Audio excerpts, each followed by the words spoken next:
హల్లెలూయా. దేవుని యొక్క మహాకృపను బట్టి తన యొక్క రాకడ ఆలస్యం చేసుకుని మరొకసారి దేవుని యొక్క సముఖంలో మరి ప్రార్థించడానికి, వాక్యము చెప్పడానికి మరి దేవుడు ఏర్పాటు చేసినటువంటి గొప్ప సమయాన్ని బట్టి మరి దేవుని నామానికి మహిమ కలుగును గాక. మరి ఇప్పుడు వచ్చిన మీ అందరికీ కూడా నా యొక్క హృదయపూర్వక వందనాలు తెలియజేస్తూ ఉన్నాను. మరి నా ప్రయాణం అంతా కూడా చక్కగా మరి నడిపించినటువంటి దేవునికి మరి అదే రీతిగా మరి నా కోసము, నా కుటుంబం కోసం, మరి మేము వెళ్ళినటువంటి రాకపోకలన్నింటి కోసం ప్రార్థన చేసిన మీ అందరికీ కూడా నా యొక్క హృదయపూర్వక వందనాలు తెలియజేస్తూ ఉన్నాను. మంచిది. మరి ఈరోజు ఉదయాన్నే మరి నేను రావడం జరిగింది. మరి వచ్చిన తర్వాత రెస్ట్ తీసుకున్న తర్వాత మరి మన పాస్టర్ ఎంఎస్ రాజు గారికి ఫోన్ చేసినప్పుడు సహోదరులు మరి స్పందించి మరి నా కోసం పంపించిన ట్రాన్స్పోర్ట్ని బట్టి కూడా ఎంతగానో వందనాలు తెలియజేస్తూ ఉన్నాను.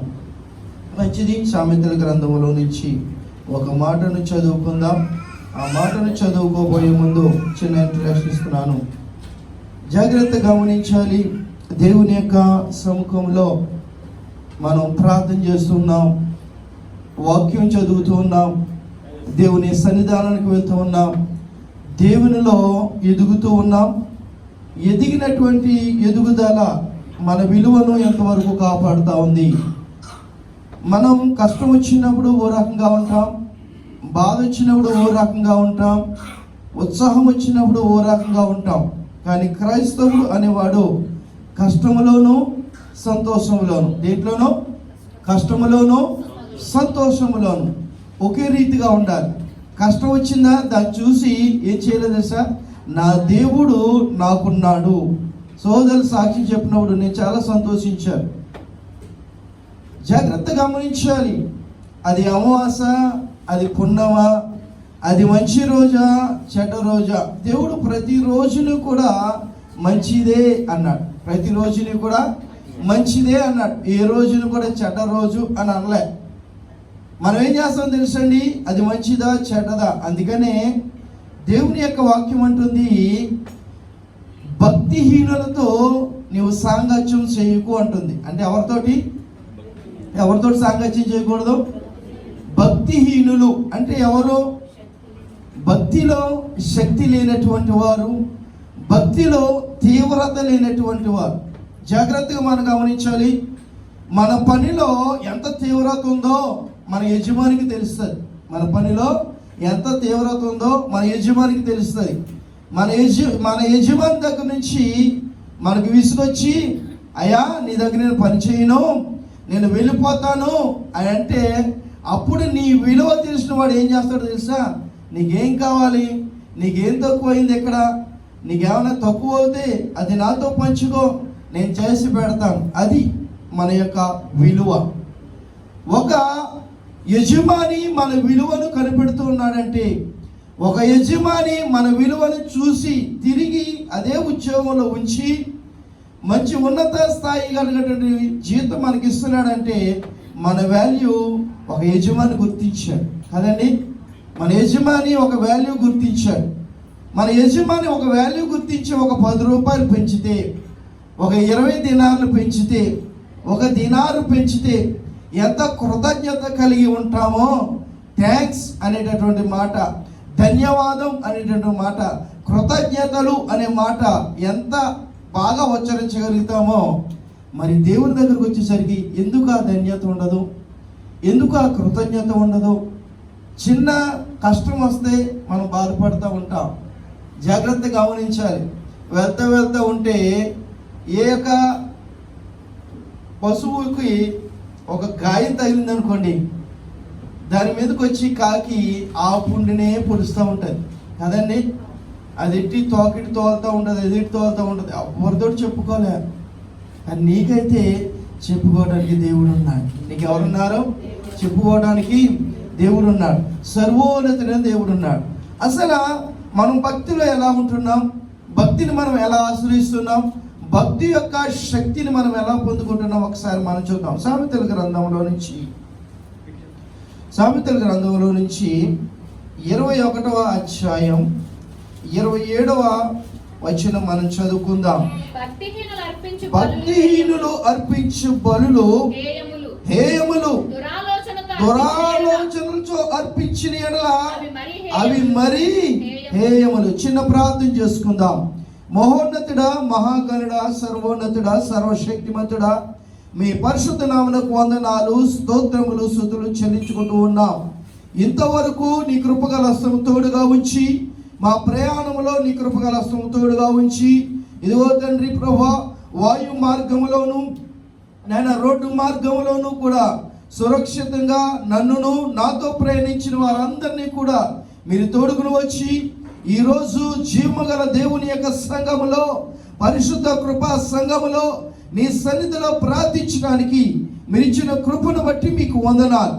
ఇదిగో ఈ యొక్క దినవాక్యములో నుండి నాయనా, ఇదిగో తండ్రి, నీవు నాతో మీరు మాట్లాడిన ప్రతి మాటను నీ బిడ్డలకు డెలివరీ చేస్తూ ఉండగా, ఓ నాన్న పంచి పెడుతూ ఉండగా మీరే సహాయం చేసి నడిపించమని, ఈ యొక్క నాన్న మట్టెను కట్టెను మీరు మరుగుపరిచి నీ యొక్క ఆత్మ యొక్క శక్తిని, స్థైర్యాన్ని నగిచి నడిపించమని, విను వారికి చక్కని భోజనమును ప్రభువా, ఇదిగో తండ్రి ఇవ్వగలిగినటువంటి కృపను, సాధ్యమును నగిచి నడిపించమని యేసయ్య పరిశుద్ధ నామమున ప్రార్థన చేస్తూ, నీ సిలువ చాటు నేను ఉంటుండగా నా ముందుకు మీరు వచ్చి మాట్లాడమని యేసయ్య పేట వేడుకొనుచున్నాము తండ్రి.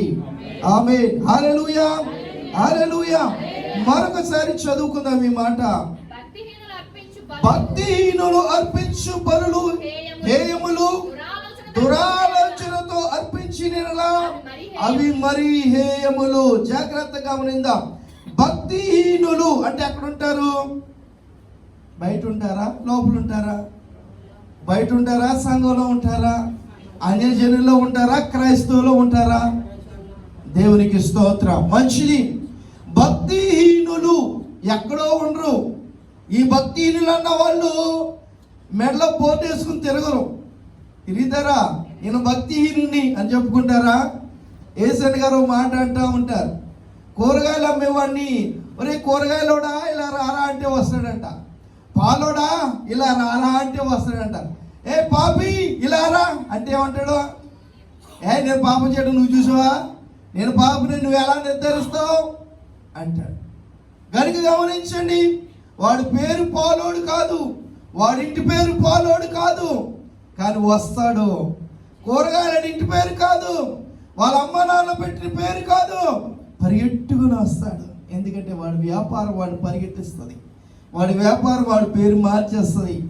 జాగ్రత్త గమనించండి. నీ భక్తి నీ పేరు మార్చగలుగుతుందా? నీ భక్తి, నిన్ను చూసిన వారు నీ భక్తిని చేయగలుగుతున్నారా? అపోస్తలుడైన పౌలు అంటాడు, ఏమంటాడో తెలుసండి? నేను క్రీస్తుని పోలి నడుచుకున్న ప్రకారం మీరు నన్ను పోలి నడుచుకోండి అంటాడు. ఎంత ధైర్యం ఉంటే ఈ మాట మాట్లాడగలుగుతారు?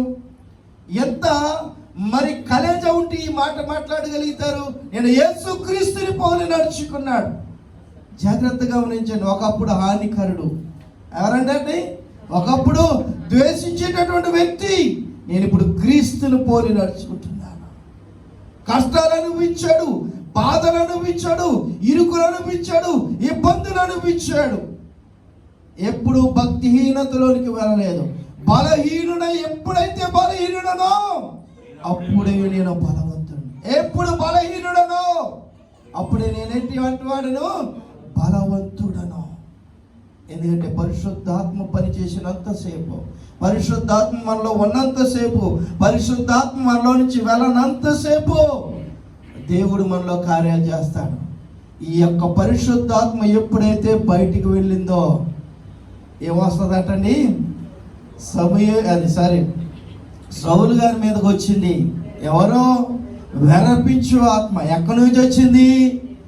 ఎక్కడి నుంచి? యెహోవా యొద్ద నుంచి వెరపించు ఆత్మ ఒకటి వచ్చిందంట.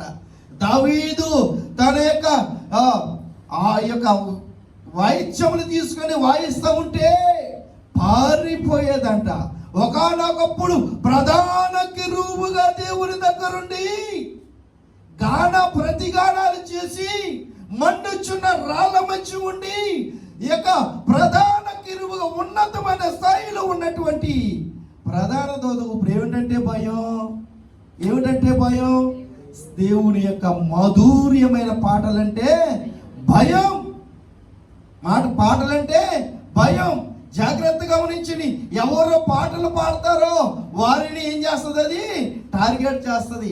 ఎవరు వాయిద్యాలు వాయిస్తారో వారిని టార్గెట్ చేస్తుంది.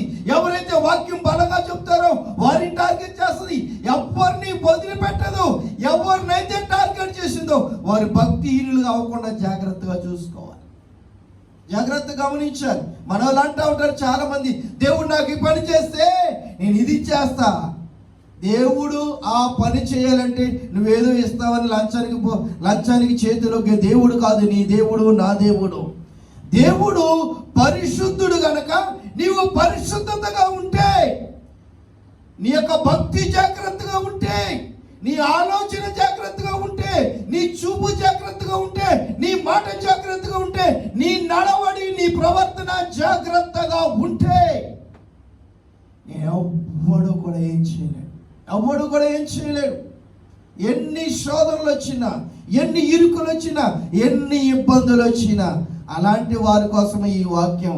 భక్తిహీనుడు అర్పించు బలులు హేయములు. నువ్వెంత దేవుని దగ్గర పెట్టినా 1,00,000 దినార్లు పట్టుకొచ్చి దేవుని దగ్గర పెట్టేసి నువ్వెంత పాపం చేసినా కడిగి వేయబడుతుంది అంటే ఇది కడిగి వేయబడదు. అలా చాలా మంది వెళ్తారు, పాపం చేస్తారు, అపవిత్రతగా ఉంటారు, వెళ్ళి మొక్కుబడులు చెల్లిస్తూ ఉంటారు. ఏమో ఆ దేవుడు ఆ మొక్కుబడి చూస్తాడేమో, ఆ దేవుడు ఆ మొక్కుబడికి స్పందిస్తాడేమో. ఓకే, ఎన్నైనా చేశాడు, ఓకే మురికి నీరైనా ములిగాడు, ఓకే పవిత్రమైపోయాడేమో. జాగ్రత్తగా గమనించండి. పవిత్రుడైన వాడు మళ్ళీ అపవిత్రుడికి అడుగు పెట్టకూడదు. పవిత్రుడైన వాడు మళ్ళీ అపవిత్రుడికి అడుగు పెట్టకూడదు. ఒక్కసారి పవిత్రుడైతే ఆ పవిత్రతను ఎప్పటి వరకు కాపాడుకోవాలి? ఎప్పటి వరకు? అందుకనే అంచెము వరకు నమ్మకముగా ఉండుమో, దేవుడు నీకేమిస్తాడో? ఏ కిరీటం అంటండి? జీవ కిరీటం. ఎప్పటి వరకు ఉండాలి?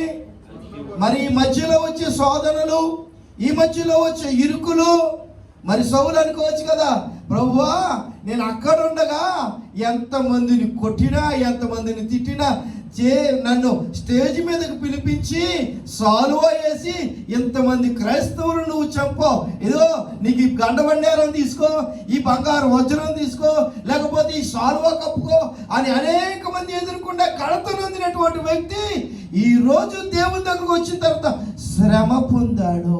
ఏం పొందాడు? శ్రమ. మరి మనలో ఎంతమంది శ్రమ పడతా ఉన్నాం? ఉద్యోగం లేకపోతే బాధ, డబ్బులు లేకపోతే బాధ, అప్పులైపోతే బాధ. జాగ్రత్తగా గమనించండి. మరి దేనికోసం ఇంత బాధలు పడుతున్నామే, ఇంత చేస్తున్నామే? మరి దేవుడు ఎందుకు చూడలేదు మనల్ని? మన అప్పులో ఎందుకు ఉంటున్నాం? మనం అబద్ధము బ్రతుకులో ఎందుకు ఉంటున్నాం? జీవము గల దేవుని యొక్క మాటలు వింటూ కూడా భక్తిహీనలోనికి ఎందుకు వెళ్ళిపోతా ఉన్నాం? అంటే లోకానికి భయపడే కదా, లోకానికి భయపడే కదా. ఇప్పుడు చాలామంది బేస్మెంట్లు మూసేశారు కదండి, చాలామంది బేస్మెంట్లు మూసేశారు. ఈ బేస్మెంట్లు కూడా కొన్ని సామాన్లు బయటకు వెళ్ళిపోయినాయి. ఎందుకు? అవి లేకపోయినా దేవుని సన్నిధి జరిగితే చాలు. జాగ్రత్తగా ఉన్నాయి. కరోనాలో కూడా సంఘం ఆఫ్ చేయలేదు. ఎప్పుడు కూడా సంఘం ఆఫ్ చేయబడదు. జీవము గల దేవుడు సంఘంలో ఉంటే, జీవాధిపతి అయిన దేవుడు మనతో ఉంటే సంఘం ఎప్పుడు కూడా మూసివేయబడదు. అందుకనే మనమిచ్చే బలులు ఎలా ఉన్నాయి? బలి అనగా మనం అర్పించేటటువంటి అర్పణ, మనం అర్పించేటటువంటి అర్పణ. జాగ్రత్తగా గమనించాలి. ఏమి అర్పణ? అందుకని మనం పాడతాం, సమర్పణ చేయము ప్రభువునకు నీ దేహము, ధనము, సమయం. మరి ఈ చేయవలసి ఉండి నీ బలము ఎక్కడిస్తున్నావు? పొద్దు నుంచి అలసిపోయినండి అయ్యగారు, రాలేనండి, సిగ్గు లేకుండా చెప్తామే. మరి పొద్దు నుంచి ఎవరి కోసం అలసిపోయావు? 1 గంట దేవునిలో కూర్చోకపోతే మరి ఆశీర్వాదం ఎక్కడి నుంచి వస్తుంది? ఎక్కడి నుంచి వస్తుంది ఆశీర్వాదం? ఎక్కడి నుంచి వస్తుంది దీవెన? భక్తిహీనుడు అర్పించినట్టు మనం అర్పించకూడదు. చూడు ప్రసంగి గ్రంథం 5వ అధ్యాయం 1వ వచనంలో ఎంత శ్రేష్టంగా మాట్లాడుతున్నాడు ప్రసంగి. నీవు దేవుని మందిరమునకు పోవునప్పుడు జాగ్రత్త గమనించాలి. నీవెప్పుడైతే దేవుని మందిరానికి వెళ్తా ఉన్నావో, ఎప్పుడైతే దేవుని మందిరానికి వెళ్ళాలనే ఇష్టం నీకు పుట్టిందో, ఎప్పుడైతే దేవుని మందిరంలో కూర్చోవాలి అని నీకు అనిపించిందో, ఎప్పుడైతే దేవుని మందిరానికి ప్రయాణమయ్యామో, దానికి ముందే నువ్వు సిద్ధపడిపోవాలి. దానికి ముందే నువ్వేమైపోవాలి? సిద్ధపడాలి. ఎలా సిద్ధపడాలో చూడండి. ఏం చూసుకోవాలి? ఏంటన్నది? ప్రవర్తన. మన ప్రవర్తన జాగ్రత్తగా లేకపోతే, సంఘానికి వచ్చే వాళ్ళు కొంతమంది స్టైల్ చేస్తూ ఉంటారు.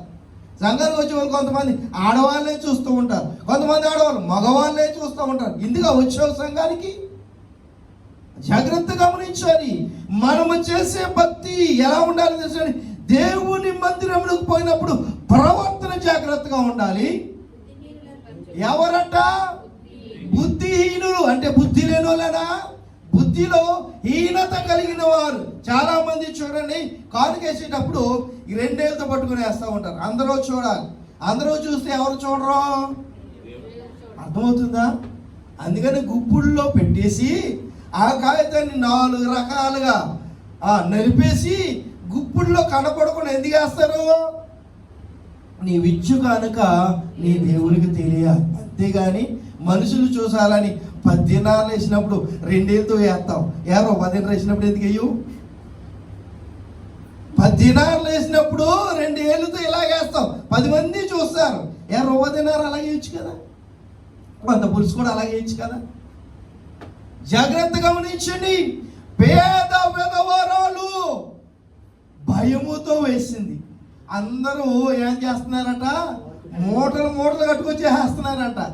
ఎవరు? తమకున్న దాంట్లో కొంచెం పట్టుకొచ్చారు, అంతే. మొత్తం పట్టరాలే. ఈ మాత్రం 2 ఉంటే 2 వేసేసింది. రేపుడు సంగతి దేవుడు చూసుకుంటాడులే. ఆ ధైర్యం ఎంతమందికి ఉంది? అలాంటి ధైర్యం ఎంతమందికి ఉంది? జాగ్రత్త గమనించాలి. దేవుడికి ఇచ్చు కానుక నీవు స్వార్థంతో కానీ ఏదో ఎవడికో వడ్డీకి ఇచ్చినట్టుగానే ఇవ్వటం కాదు. నీవు హృదయపూర్వకంగా ఇవ్వాలి. నీవు దేవుని మందిరమునకు పోయినప్పుడు నీ ప్రవర్తన జాగ్రత్తగా ఉండాలి. బుద్ధిహీనుడు అర్పించినట్టు బలి అర్పించుట కంటే సమీపించి ఆలకించుట శ్రేష్టం. ముందు సమీపించు. ఓకే, నూతనంగా వచ్చింది ఒక సహోదరి లేకపోతే ఒక సహోదరుడు, ఎవరైతే తీసుకొచ్చారో వాళ్ళ ప్రవర్తన ఎలా ఉండాలి? ముందు నీవు మాదిరి చూపించాలి. ఇక్కడికి వచ్చేసిన తర్వాత నేను ఒకరిని తీసుకొచ్చేసాను, నేను ఒకరు తీసుకొస్తాం గొప్పే, మంచిది. కానీ వాళ్ళు స్థిరపడటం ఇంకా గొప్ప. తీసుకురావడంలో గొప్ప ఏం కాదు, వాళ్ళు స్థిరపడటంలో గొప్ప. ఎప్పుడు స్థిరపడతారో?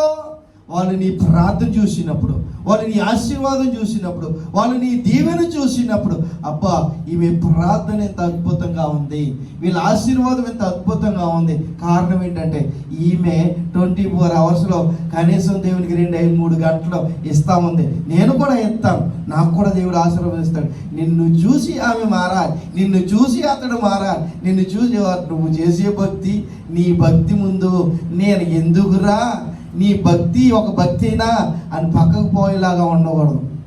అందుకనే మన ప్రవర్తన జాగ్రత్తగా ఉంటే, మన ఆలోచన జాగ్రత్తగా ఉంటే, మన నియమ నిబంధన జాగ్రత్తగా ఉంటే, అప్పుడు మనం సమీపించి ఆలకించడం ఏమవుతుంది? శ్రేష్టం. సమీపించాలి. వాళ్ళు ఎందుకు కానుకేస్తున్నారో, ఆ కానుక దేవునికి ఎలా వెళ్తా ఉంది, ఆ కానుక ఏ విధంగా వాడబడతా ఉంది, ఆ కానుకను బట్టి ఈమె ఏ విధంగా ఆశీర్వదించబడింది, ఇతను ఏ విధంగా ఆశీర్వదించబడ్డాడు, ఇది దేవుడు చూసేటటువంటిది. నీ ప్రక్కవాడు కొత్తగా వచ్చి చూసేవాడు కూడా అదే. నీ ప్రార్థన, నువ్వు ఎలా ప్రార్థన చేస్తున్నావు, నీ ప్రార్థన చేసినప్పుడు నీ ఉచ్చారణ ఎలా ఉంది, ఉచ్చారణ ఎలా ఉంది? దేవుని దగ్గర చాలా మంది కోప్పడి ప్రార్థన చేస్తూ ఉంటారు. నాకు ఈ ప్రభువా, నాకు ఎందుకు ఇయ్యో?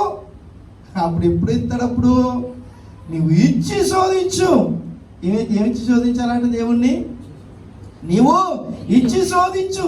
ఏమైనా నువ్వు సమయాన్ని, ధనాన్ని ఫస్ట్ ఏమి ఇవ్వక్కలే, నువ్వు సమయాన్ని, నీ బలాన్ని, నీ శక్తిని అలా ఇచ్చినప్పుడు దేవుడు ఆస్వాదించగలుగుతాడు. మన ఈ సంఘంలో చాలామంది కారు తోలే వాళ్ళు ఉన్నారు. వీళ్ళందరూ కూడా చాలామంది ఏం చేస్తారు, రే వినోదం పలాందికి వెళ్ళరా అంటే వెళ్తానండి అయ్యగారు అంటాడు. వెళ్తానన్న వాడు ఏం చేయాలి, వెళ్ళాలా? ఏం చేస్తాడు వినోద్, ఏమనుకోక ఏం చేస్తాడు ఎక్కడో ఉంటాడో మర్చిపోతాడు. మర్చిపోయినప్పుడు ఏమవుతుంది, ఈ చర్చికి వచ్చేయాడు పిలుపు గారు వినోద్ని పంపించాడు, కింద ఉంటాడు చూడు అంటాడు. వీడి కింద ఉంటాడా? ఉంటాడు. అంటే కారణం ఏంటంటే సేవకుడికి భయపడతాడు కానీ ఎవరికి భయపడ్డు? దేవునికి భయపడ్డు. ఈ సంఘాన్ని బట్టి దీంట్లో ఉన్నటువంటి ఈ యొక్క వాహన నడిపేటటువంటి వారిని బట్టి నేను చాలా సంతోషిస్తాను. నా సంఘంలో ఒక్క డ్రైవరు లేడు, ఒక కారు లేదు. ఈ సంఘం జనుడు చాలా సంతోషిస్తాను. ఎంతమంది డ్రైవర్లతో దేవుడు ఆశీర్వదించారు. దేవునికి స్తోత్రం. కనుక వాళ్ళు చేసే పని వాళ్ళు చేస్తారు, మనం చేసే పని ఏం చేయాలి? అయ్యా నేను చీర కట్టుకుంటున్నాను, అయ్యా నేను బట్టలు ఇస్త్రీ చేసుకుని, ఇది కాదు సమాధానం. నువ్వు ఎలాగొచ్చినా హృదయపూర్వకంగా రా. అందుకే మా ఊరితో అంటారు, నువ్వు నైటీతో వచ్చినా పర్వాలేదమ్మా, వచ్చేయి. స్నానం చేయకపోయినా పర్లేదు, వచ్చేయి. నీ స్నానం దేవుడికి అక్కర్లే. నువ్వేం కావాలో నీ హృదయాన్ని పవిత్రపరుచుకొని రా. హృదయాన్ని ఏం చేసుకుని రావాలి? పవిత్రపరుచుకొని రా. అందుకని ఇక్కడ ప్రసంగిలా అంటూ ఉంటాడు. ప్రసంగిలో సొలొమోను ఎంత అనుభవం అనుభవిస్తే ఈ మాట రాయగలిగాడు. నీవు దేవుని సన్నిధానం పోయినప్పుడు నీ ప్రవర్తన జాగ్రత్తగా, బుద్ధిహీనుడు అర్పించినట్టు బలి అర్పించుకో, సమీపించి ఏం చేయాలంట? ఆలకించుడు శ్రేష్టం. కిందకున్న చూడండి, ఇంకా ఏం చేస్తున్నారు వాళ్ళు? తెలియకయే ఏం చేస్తున్నారట? దుర్మార్గ పనులు చేస్తారు. నీకు తెలిసి ఏం చేస్తున్నావు? వారు తెలియక దుర్మార్గ పనులు చేస్తూ ఉన్నారు. జాగ్రత్తగా గమనించండి. మొన్న ఒక రోజు నేను ఒక దేవాలయాన్ని దాటి వెళ్తా ఉంటే అక్కడ రాసి పెద్ద పోస్టర్ వేసారు. మధ్యన ఫ్లెక్సీలు చొప్పుటు పట్టుకుంది జనాలకి. ప్రతిదానికి ఫ్లెక్సీయే. చచ్చిపోతే ఫ్లెక్సీ, పుడితే ఫ్లెక్సీ, ప్రతిదానికి ఫ్లెక్సీ. అరబీ ఊళ్ళగా ఇక చచ్చిపోయిన పువ్వులే, బతుకున్న పువ్వులే, దేనికైనా పువ్వులే. అలాగే ఇండియా దేశంలో కూడా ఫ్లెక్సీలు. వాళ్ళు ఎలా రాస్తారో తెలుసా అండి? మొత్తం పేర్లు 1000 పేర్లు రాసేసారా. ఎవడు చదువుతాడు కూర్చుని అక్కడ? ఎవడు చదువుతాడండి అంత ఫ్లెక్సీ రాసేస్తే? ఒకరిద్దరు పేర్లు అయితే చదువుతారు, అందరి పేర్లు చదువుతారా? కానీ వాడు చూసుకొని మాత్రం ఆనందిస్తాడు. నా పేరు 40వ నెంబర్లో ఉంది, నా పేరు 50వ నెంబర్లో ఉంది అని చెప్తే ఎవడెళ్ళి చూస్తాడు అక్కడికి? అలాగే ఈరోజు క్రైస్తవులు కూడా అంతే. నేను ఒకప్పుడు క్రైస్తవుడు, మిడిమిడి క్రైస్తవుడికి ఉన్నప్పుడు చెప్తా. మాకు అక్కడ మన్నా చర్చ్ ఒకటి ఉంది. ఆ మన్నా చర్చిలో మా అమ్మ ఒక ఫ్యాన్ ఇచ్చింది. ఫ్యాన్ మీద ధనలక్ష్మి, తాడి ధనలక్ష్మి అని రాస్తే మా అమ్మ ఇచ్చింది చూడు అని చూపించేవాడిని. మరి దేవుళ్ళలోకి వచ్చిన తర్వాత చీ అని అనిపించింది. ఎందుకు? అందరూ చూశారు, అందరూ చూసి ఆ పేరుని ఏమనుకున్నారు? అబ్బా ఫ్యాన్ ఇచ్చింది అనుకున్నారు. మరి దేవుడు అబ్బా ఫ్యాన్ ఇచ్చింది అనుకుంటాడా? అనుకోడా. అందుకనే నువ్వు అర్పించే అర్పణ ఎవరికి తెలియాలి? దేవునికి తెలియాలి. చదవాలి. అనాలోచనగా పలుకుటకు నీ హృదయమును త్వరపడనీయకు. నీ నోటి ఏం చేసుకోవాలంట? కాచుకోవాలి. నోటిని ఏం చేయాలి? కాచుకోవాలి. ఆడు 20 ఇచ్చాడు, నేను అంత తక్కువ, ఇది అప్పు చేసి మరీ ఇస్తుంటాడు. అప్పు చేసి మరి ఈరోజు చాలా మంది సేవకులు, నేను దేవుని యొక్క సన్నిధానంలో పెట్టుబడి పెట్టి అప్పులే. నిన్ను ఎవడు చేయమన్నాడు అప్పులు? నేను ఎవడు అప్పు చేయమన్నాడండి? క్రిస్మస్ అప్పు చేయాలా? చెప్పండి, అప్పు చేయాలా? ఈస్టర్ అప్పు చేయాలా? మీటింగ్స్ అప్పు చేసి పెట్టాలా? దేవుని దగ్గర అడిగితే దేవుడు ఇవ్వడు, దేవుడు ద్వారం తెరవడు. దేవుని దగ్గరకు వచ్చి లాస్ అయినోడు అవ్వడం లేదు. లాస్ అయ్యాను అంటే నీ గొప్పను బట్టి నువ్వు లాస్ అయ్యావు, నీ గొప్పను బట్టి నువ్వు లాస్ అయ్యావు అంతే. జాగ్రత్తగా మనం గమనించాలి. ఏదో గొప్ప పేరు పొందుకోవాలి, గొప్ప ఉన్నత స్థాయి మనుషుల్లో పొందుకోవాలంటే నీకు రాదో, నువ్వు అప్పులు పాలైపోతావు. అందుకనే భక్తిహీనుడు అర్పించు, బలులు హేయములు ఇంకా ఇంకేటండి దురాలోచనల చేత అర్పించిన అవి మరీ అక్కడ ప్రసంగులు అంటా ఉన్నాడు. ఏమంటున్నాడు? వారు తెలియకయే, వారికి తెలియదు, ఇచ్చేసానులే, నా పేరు పలికేసానులే ఫోన్లో. జాగ్రత్తగా ఉన్నాయి. ఈ రోజున కూడా ఉన్నారు, నా పేరు ఎందుకు చదవలేదు, సంఘానికి రాడాడు చదవకపోతే, సంఘానికి రాదాం చదవకపోతే. పేరు జనాల్లో కావాలి, నీకు దేవుని దగ్గర కావాలా? యోబు గ్రంథం 1:1 అంటాడు చూడండి, ఏమంటాడు? ఊజు దేశమునందు యోబు అను ఒక మనుషుడు ఉండను. అతడు ఎవరట? యథార్థవంతుడును న్యాయవంతుడునై ఉండి దేవుని యందు భయభక్తులు గలవాడైనాడు. జాగ్రత్తగా ఎలా ఉన్నాడంట? దేవుని యందు. ఎవరి యందు భయభక్తులు? ఆ మనుషుల యందు కాదు, దేవుని యందు భయభక్తులు గలవాడై ఉండి ఏం చేశాడంట? ఇది మనసులోని విసర్జించాలి. ఏం చేయాలంట? విసర్జించాలి. విసర్జించింది మళ్ళీ తెచ్చుకోవడానికి పనిచేయదు. విసర్జించింది తెచ్చుకోవడానికి పనిచేయదు. పడేసింది తెచ్చుకోవడానికి పనిచేస్తుందండి. పడేసింది తెచ్చుకోవడానికి పనిచేస్తుంది. కప్పెట్టింది తెచ్చుకోవడానికి పనిచేస్తుంది. విసర్జించింది పని చేయదు. ఏ విసర్జించింది పని చేయదు మనకి? చెప్పండి. మనము తింటాం, బాత్రూమ్కి వెళ్తాం, విసర్జించేస్తాం, పని చేస్తుందా? పని చేయదు. నీళ్ళు తాగుతాం, యూరిన్కి వెళ్తాం, పని చేస్తుందా? పని చేయదు. మనకి దారి వెళ్తుంటే ఏదో చెడు కొంప వస్తుంది, తుప్పు అని మూసేస్తాం, తిరిగి తెచ్చుకుంటావా? పని చేస్తుందా? పని చేయదు. అలాంటి పని చేయనివి మనం విసర్జిస్తే మరి దేవునికి పని చేయనివి కూడా మనం విసర్జించేయాలి. అర్థమవుతుందా? వారు తెలియకయే దుర్మార్గం పనులు చేస్తున్నారు. నీకు తెలుసుండి ఏం చేస్తున్నావు? ఒక క్రైస్తవుడిగా బాప్తిజం తీసుకున్నావు, మంచిదే. ఒక క్రైస్తవుడిగా దేవుడిలో ఉంటున్నావు, మంచిదే. ఒక క్రైస్తవుడిగా వాక్యం చెబుతున్నావు, మంచిదే. ఒక క్రైస్తవుడిగా పాటలు పాడుతున్నావు, మంచిదే. ఒక క్రైస్తవుడిగా వాయిద్యాలు వాయిస్తున్నావు, మంచిదే. ఒక క్రైస్తవుడిగా సంఘాన్ని ఎప్పుడు ఏమయ్యాలో ఏం చేయాలో నియంత్రిస్తున్నావు, మంచిదే. మరి నీవు దేవుని దగ్గర మంచిగా లేకపోతే ఏం ప్రయోజనం? అంత మనోళ్ళు అంటారు, ఎంత పని చేస్తే ఏంటి, బూడిదలో పోసిన పన్నీరు అంటారు. పన్నీరు ఎంత విలువైనదో. బూడిదలో పడితే ఆ బూడిదలో ఇంకిపోతే అది ఏమైనా పని చేస్తుందా? ఆ చుట్టుపక్కల కంచి వాసన వస్తుంది అంతే. కానీ దాన్ని తీసి ఏమైనా చేయగలుగుతామా? చేయలేం. అలాగే నీ భక్తి బూడిదలో పోసిందిగా ఉండకూడదు. నీ భక్తి ఎక్కడుండాలి తెలుసండి? దీపోస్తంభం పైన ఉండాలి నీ భక్తి. దీపోస్తంభం పైన ఉంటే దాని కిందకి చాలా మంది వస్తారు. గతించిన ఈ వర్షాకాలం అంతా కూడా ఈ యొక్క పురుగులన్నీ కూడా వచ్చేస్తూ ఉన్నాయి. హోటలన్నింటిలో లైట్లు అరిపేసి తింటా ఉన్నారు. కొంతమంది బయట ఈ పూరీలు వేస్తా కూడా దాంట్లో పడి చచ్చిపోతూ ఉన్నాయి. నా కూతురు నా కొడుకు అన్న ఏనాడు నాకు పూరి తెమ్మన్నాను కదా అంటే, అమ్మ పురుగులన్నీ దాంట్లోనే పడుతున్నాయి, తెమ్మంటావా? వద్దుడాడు, మంచి పని చేశాం. జాగ్రత్తగా మనం గమనించాలి. ఒక తిండి దగ్గరే మనకు అంత శుభ్రం ఉంటే మన భక్తి దగ్గర మనకి ఎంత శుభ్రం ఉండాలి? అర్థమవుతుందా? బైబిల్కి మంచి కవరేస్తే దేవుడు ఆశ్చర్యపడవు, మంచి కవరేస్తే దేవుడు దీవించడు.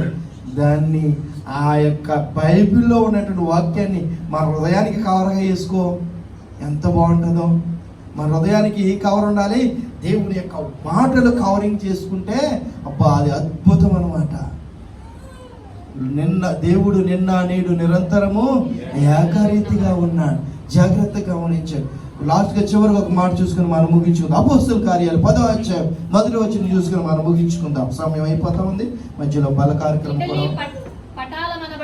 ఇటలీ పటాలమనబడిన పటాలములో శతాధిపతి అయిన కొర్నేలియను ఒక మనుషుడు, భక్తిపరుడొకడు కైసరియలో ఉండెను.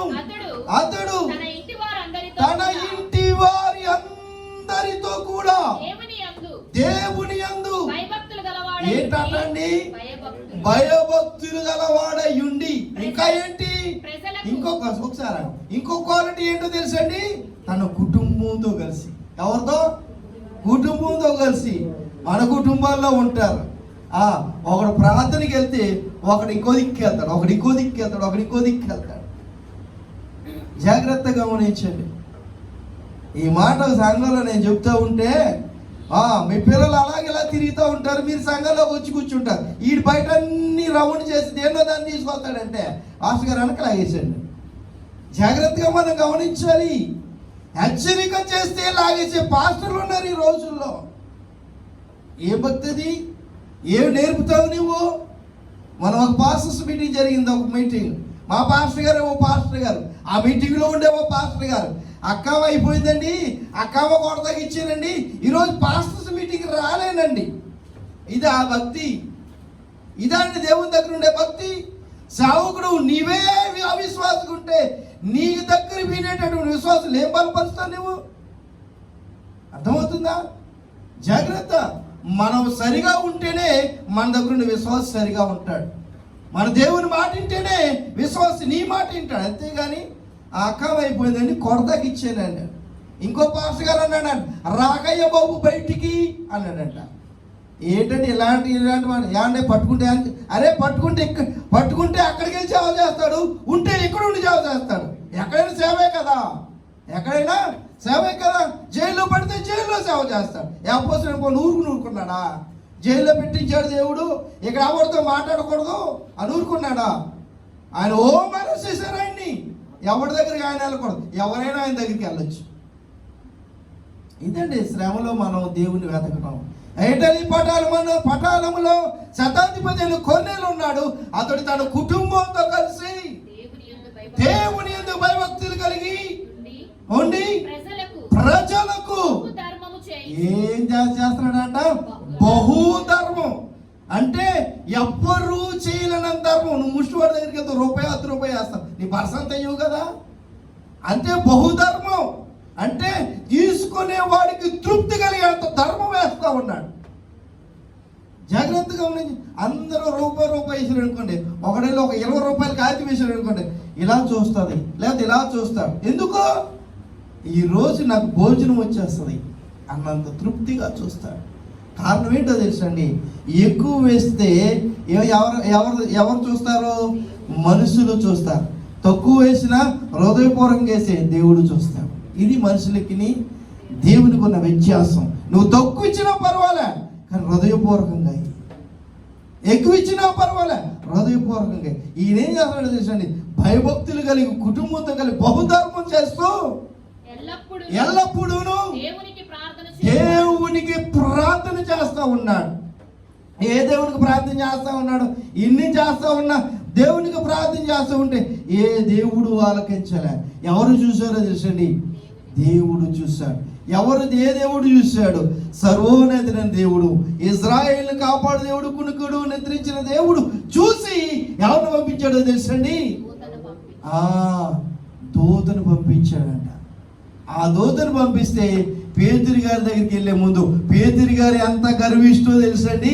మా యూదులకే దేవుడు, ఎవరికి దేవుడు కాదు అనేటటువంటి కాన్సెప్ట్లో ఉండిపోయి ఏం చేశాడో తెలుసండి? ఎల్లను అని అంటాడు. కాబట్టి ఇప్పుడు ఏం చేశాడు? దేవుడు ఒక దర్శనం చూపించాడు. సింపుల్గా చెప్పేస్తున్నా, ఇంటికి వెళ్తారు చదువుకోండి. ఈ యొక్క పత్రిక అంతా మీకు బాగా అర్థమవుతుంది. జాగ్రత్తగా గమనించండి. ఒక దుప్పటిలో నుండి ఒక దింపిన తర్వాత దాంట్లో చతుష్పాద జంతువులు, 2 కాళ్ళు కలిగిన జంతువులు, ఇంకా పక్షులు, పురుగులు, నానా విధమైనటువంటి అన్నీ కూడా ఉంటే వీటిని భక్షించుకొని తినంటే నేను ఎప్పుడన్నా ఇలాంటివి తిన్నారా? అపవిత్రమైన వాటిని ఎప్పుడైనా నువ్వు పవిత్రంగా నేను పుట్టిస్తే, పవిత్రంగా నేను చేస్తే నువ్వు అపవిత్రంగా అంటే నువ్వెవడో అని దేవుడికి అందిస్తే, ఈ భూప్రపంచం మీద అన్యుడైన వాడు, దేవుని ఎరగని వాడు ఎవడైనా కూడా నావాడే. నేను ఒక సాక్షి వింటా ఉన్నాను. ఒక ముసలామె ఎంత అద్భుతంగా పాడుతుందో. ఆమె సాక్షి ఏం చెప్తుంది తెలుసండి? నేను అందరి కోసం ప్రార్థన చేస్తా, వాడు ఏ దేవుడినైనా పూజించిన ప్రభు, వాడు నువ్వు పుట్టించిన వాడు, వాడు నువ్వు తయారు చేసిన వాడు, గర్భంలో నువ్వు వాడిని వేసావు, వాడు ఏదో ప్రార్థన చేస్తాడు కానీ వాడు నువ్వు క్షమించాలి ప్రభు అని ప్రార్థన చేస్తుందంట ఆమె. ముసలామె, పిల్లలు లేరు, భార్యాభర్త ఇద్దరే ఉంటారు.